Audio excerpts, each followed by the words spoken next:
મેલડી ઘડી વાતો મોડજે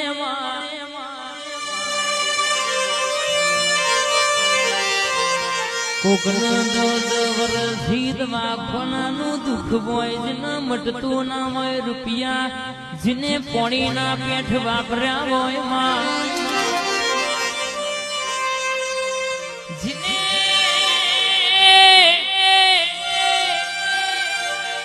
સિકુરામ શામુરના મહેમાન જેને વખા બેઠા હોય એને ખબર પડક કઈ વેદના જાણ થાય પાછી હોય ને પીડાની ખબર પડે તરહની કિંમત પોણીની કિંમત તરસાન ખબર હોય જવાબદારીની કિંમત ઢોલી પાવડિયાએ તો જે હૃદય વાત લઈને વગાડ્યું હોય ને ખબર